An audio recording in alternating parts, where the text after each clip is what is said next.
அதாவது தகவல் அறியும் உரிமை சட்டம் என்பது இலங்கை மக்களுக்கு இருக்கின்ற மிக பெரும் வரப்பிரசாதமாகும்.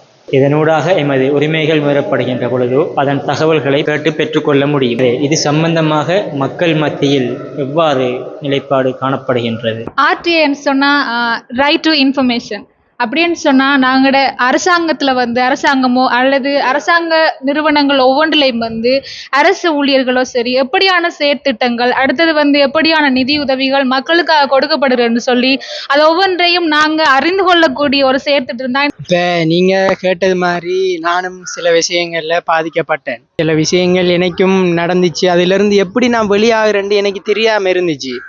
இப்படி என் ஃப்ரெண்ட் ஒரு ஆள் என்ன இந்த ஆர்டிஐ பற்றி எனக்கு சில விஷயங்களை சொல்லி அது மூலமாக கிடைக்கிற நன்மைகள், அது எப்படி ஒர்க் ஆகுது, அதுலேருந்து நம்ம எப்படி ஒரு பிரச்சனையிலேருந்து நம்ம மீண்டு வாரங்கிற சம்மந்தமாக எனக்கு நிறைய அறிவுறுத்தல்கள் விளக்கங்கள் தந்ததால் நான் அந்த ஆர்டிஐ மூலமாக நிறைய பயன்கள் பெற்றுக்கொண்டேன். ஆர்டிஐன்னு சொன்னால் என்னென்னு எனக்கு தெரியா, அந்த அலர்ஜி கவலைப்பட்டிருக்கேன்.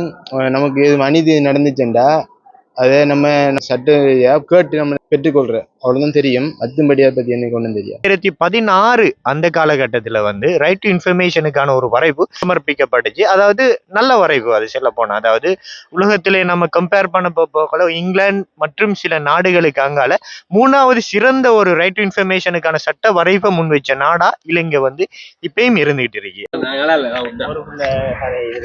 உங்களுக்கு தகவல் அறியும் சட்டம் பற்றி ஏதாவது தெரியுமா? இல்லை ப்ரோ, பற்றி நம்ம நாலேஜ் இல்லை.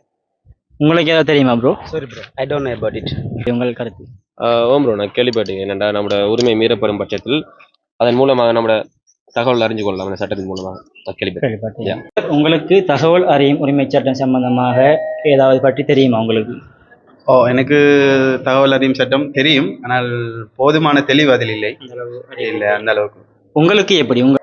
ஆர்டிஐ என்னென்று தெரியும், எப்படி அது ஒர்க் ஆகுன்னு ஒரு சிறிய ஒரு தெரிந்த அளவு தெரிஞ்சு வச்சுக்கிறேன். ஆர்டிஐன்னு என்னன்னா இப்போ நமக்கு உரிய உரிமைகள் நிறைய இருக்கு. அது சில டைம்ஸ்ல மீறப்படும். அது மீறப்பட்டா அந்த மீறப்பட்ட உரிமையை எப்படி பெற்றுக்கொள்ளலாம், எங்கே போனால் அந்த பெற்றுக்கொள்ளலாம், அது பற்றி செல்றது அந்த ஆர்டிஐ செல்லுது. அதில் இப்போ எக்ஸாம்பிள் சொன்னா இப்போ நம்ம எந்த ஒரு உரிமை தனிப்பட்ட உரிமை ஒன்று மீறப்படுதுன்னா அந்த உரிமை இப்போ நான் எங்கே போய் செய்யலாம், மனித உரிமை ஆலைக்குள்ள போய் செல்லலாம், நீதிமன்றத்தில் போய் செல்லலாம், அங்கே சொல்லி எந்த உரிமையை பெற்றுக்கொள்ளுது. அதில் பற்றி செல்றது தான் இந்த ஆர்டிஐ பற்றி ஒரு சுருக்கமான ஒரு இதை செல்லிப்படுது எனக்கு தெரிஞ்சது.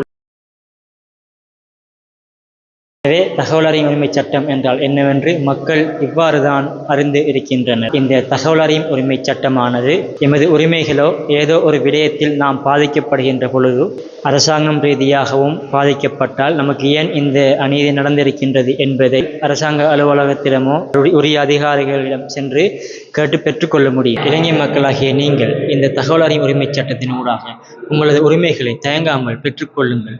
நீங்கள் விண்ணப்பித்து உங்களுக்கு ஏதாவது அநீதி ஏற்படும் இடத்தை நீங்கள் விண்ணப்பித்தால் அதனை 14 நாட்களுக்குள் உங்களுக்கு அதன் தகவல்களை பெற்றுக்கொள்ள முடியும். எனவே இந்த உரிமை சட்டத்தினை நீங்கள் தவற விடாமல் பயன்படுத்திக் கொள்ளுங்கள்.